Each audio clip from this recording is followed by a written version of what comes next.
So today we're going to have a look at tying a water knot. Now, a water knot, traditionally that's either 5-turn or 4-turn. I prefer 4-turn. I know some people like to put an extra turn in. Sometimes I find it can kink the line a little bit when you add too many turns. So for this video, we're just going to refer to it as a 4-turn water knot. Now, a 4-turn water knot is a very versatile knot. It's also a very strong knot because once it's tied, the knot doesn't become any tighter and therefore doesn't dig into itself and create any weak spots, which is really a big bonus when you're tying it onto things, for instance, onto swivels or links for casting long distances, etc., because it's not actually going to create a weak point that could break the line. And I'll demonstrate how it works in a couple of minutes when we tie one up. So on my desk in front of me, I've got my trusty bright coloured Daiwa monofilament, so you can see what's going on. And I've got a pair of scissors to cut off any nasty tag ends that are left over. So the first thing we're going to do is we're going to tie it onto something. And I think just because it's right in front of me, I'll use this key ring as the item to tie it onto. So we'll move the monofilament over this side and we'll tie it into one of these little holes in the end here. So whatever you're tying it to, you pass it through the eye. So if it was a swivel or a hook, pass it through the eye, and you've got two bits of line coming out like that, okay? What you then do is you then create an underhand loop underneath it. So now what you've got is you've got a loop, the item, line going through the item, and then you've got a loop hanging, pinch between your thumb and forefingers hanging underneath the line.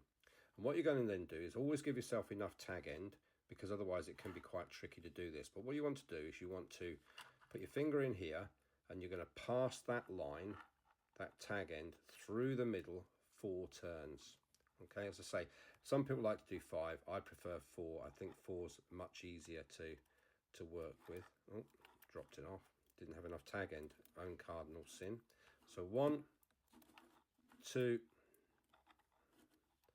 behave yourself, doesn't want to go, 3, okay, and last one, we're going to push it through 4, okay, never wants to go through the 4th time. It's always difficult when you're operating through a camera. Now you've got the knot, and you can see the knot sort of forming, and what we're going to do is pull the tag end away from the item, and the knot will start to cinch down. Now obviously, as we've spoken about with lots of other knots, we don't want to cinch anything down until we've moistened it. So we get a little bit of spit or a bit of moisture, put it onto the monofilament, and then we're going to pull the tag end to pull the knot down, okay? And you'll see that, you can just tease it in if you need to, but you can see there's a nice neat knot there. Now, if we then pull the main line, that knot will start to move down the line towards the item that we're tying it onto, okay? Again, like that, okay? At this point, you could give the tag end a little tug to tighten the knot.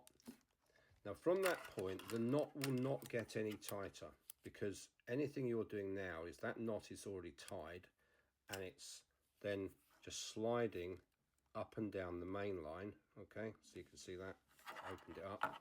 And then when you pull the main line, it will cinch down onto the item that you're tying it onto. And that's the 4-turn water knot tied. Now the advantage of the 4-turn water knot is that you can then, if you want to open that knot up a little bit to give this item a bit more movement, you can just grip the knot and give it a bit of a wiggle and you'll see it starts to open up, so you've got a bit more room to work with. And you can tease it open a bit further. Now that can be really useful if you're fly fishing with big lures or you're using big hooks in the sea, or circle hooks, and you want the hook to have a bit more movement. But if you don't, then all you do is pull it tight again and it will close back down onto the item. As I said before, this knot never gets any tighter, and therefore it's very, very useful because it can't over tighten on itself or cut into the line on itself and then create any weak points.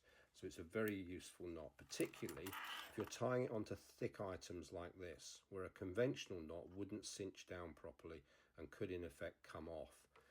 This will never come off. Now the other thing we said we were going to do was to use the 4-turn water knot to attach line to an empty spool before we start to load it.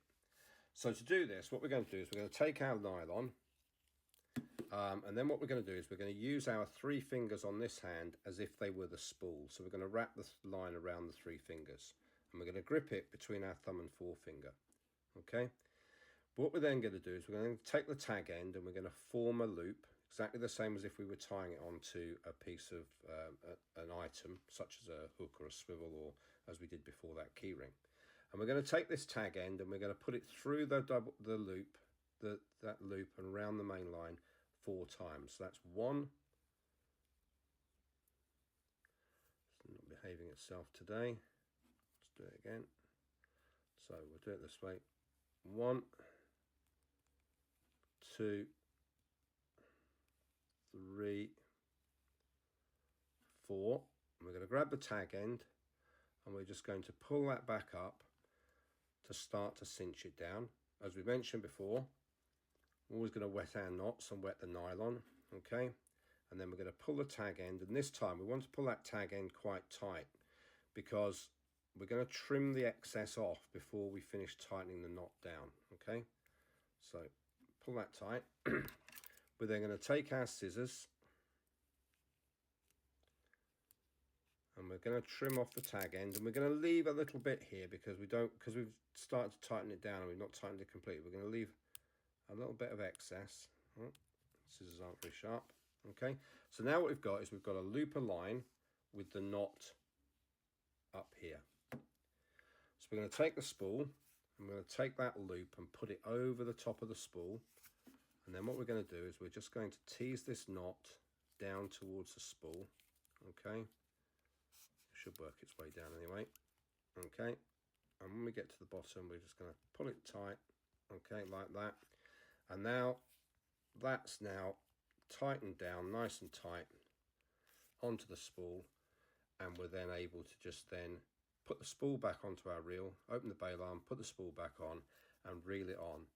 And then if we ever get that occasion where the line gets ripped off, it never should come to the end, but it gets all the way to the end of the spool, the line still won't come off the spool and you won't lose everything. Okay, so that's a good way to start using the 4-turn water knot to attach the line to the spool when you're getting ready to load the line onto the spool of a reel.